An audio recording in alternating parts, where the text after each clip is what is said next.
அரசு அறிவிப்புகளை முரசறிந்து சொல்பவர் பறையர், அறிவிப்புகளை பறையர், அரசாங்க அதிகாரி அவர். அந்த பறையரை கூப்பிட்டு ராஜராஜ பெரும்பறையன் என்று தன் பட்டத்தை கொடுத்தவர் அந்த விழாவிலே. ஏதோ பறையரை உள்ள விடவில்லை எல்லாம் சொல்றதெல்லாம் கற்பனை, அதுக்கெல்லாம் என்ன சான்று என்று வேண்டும்.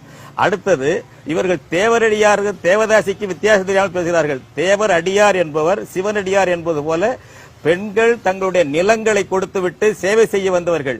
தேவதாசி என்பது ஆந்திராவில் இருந்த பழக்கம். தமிழ்நாட்டில் தேவதாசி முறை வந்தது விஜயநகர மன்னர்கள் காலத்தில் தான்.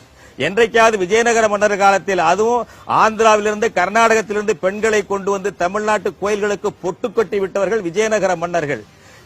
அம்மையார் ராமாமிர்தம் அம்மாள், மூவலூர் மூதாட்டி ராமாமிர்தம் அம்மாள் அவர்களே இதற்கு சிறந்த சான்று. அவர் ஒரு சிறந்த புரட்சியாளர், வணங்கத்தக்கவர். அந்த ஆந்திராவிலிருந்து கர்நாடகத்திலிருந்து கொண்டு வந்து பொட்டு கட்டி விட்ட பழக்கத்தை எதிர்த்து போராடியவர் ராமாமிர்தம் அம்மாள். அவர்களுடைய தாய்மொழி எல்லாம் தெலுங்கா இருந்திருக்கிறது.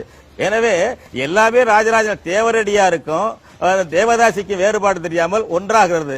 இதெல்லாம் ஆய்வு. இங்க பாருங்க, ஒன்னே சொல்லிடுறேன். பிரித்தானிய பெண்மணி, பிரித்தானிய ஆய்வாளர் லெஸ்லி சி ஓர், அவருடைய புத்தக தலைப்பு தமிழக கல்வெட்டுகளில் பெண்கள்.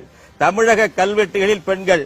இந்த தேவரடியார் பெண்களை பத்தி அவர் சொல்லிட்டு, தேவதாசி வேற தேவரடியார் சொல்லிட்டு அவர் சொல்றாரு, என்னென்ன அந்த பெண்களுடைய பேரெல்லாம் என்னென்ன பேர் இருக்கு என்றால், சோழகுல வள்ளி, சோழகுல சுந்தரி, ரவிகுல மாணிக்கம், குந்தவை, சோழமாதேவி, வானவன்மாதேவி, இப்படித்தான் தேவரடியார் பேரு. சொத்து கொடுத்து விட்டு கோயிலுக்கு வந்தவர்கள். கிறிஸ்துவ மதத்திலே இன்றைக்கு பெண்கள் கன்னியாஸ்திரிகள் இருக்கிறார்கள் அல்லவா, விரும்பி அதுபோல் வந்தவர்கள் தேவரடியார்கள். அதை தேவதாசி முறையை கொண்டு வந்தவர்கள் விஜயநகர மன்னர்கள். இதை அடுத்தது PM சுந்தரம் எழுதியிருக்கிறார். தேவதாசி மரபு என்று எழுதியிருக்கிறார். இதை பற்றியே சொல்றாரு. தேவரடியார் வேற தேவதாசி வேற. தேவதாசி என்ற சொல்லு முதலாக 1113ஆம் ஆண்டு கர்நாடகத்துல அலனகள்ளி என்ற இடத்துல கிடைச்ச கல்வெட்டெல்லாம் கிடைக்குது. கர்நாடகத்துல அலனகள்ளி என்ற இடத்தில் கிடைத்த கல்வெட்டு தான் தேவதாசி என்ற சொல்லை முதலாக பயன்படுத்துகிறது. தமிழ்நாட்டில் எங்கேயும் தேவதாசி கல்வெட்டு கிடையாது. ஏன் இதையெல்லாம் விட்டுட்டு தேவதாசி முறையை அவன் தான் கொண்டு வந்தாங்க? சரி, நீங்க ஒட்டுமொத்த இல்ல இவ்வளவு நேரம் உங்களுடைய பேச்சினுடைய சாராம்சம் சொல்றது ஒன்றுதான். திரு பேமணியரசன், தமிழ் மன்னன் என்பதாலேயே அங்க தமிழ் திராவிட பிரச்சனையை தான் நீங்க கொண்டு வந்து நிறுத்திருக்கீங்க.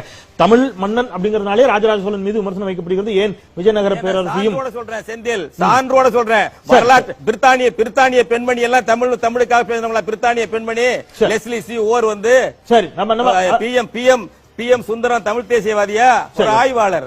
அவங்களுடைய புத்தகத்திலிருந்து சான்று கல்வெட்டோட சொல்றேன். ராஜராஜேச்சரம் என்று புத்தகம் எழுதியிருக்காரு குடவாயில் பாலசுப்ரமணியம்.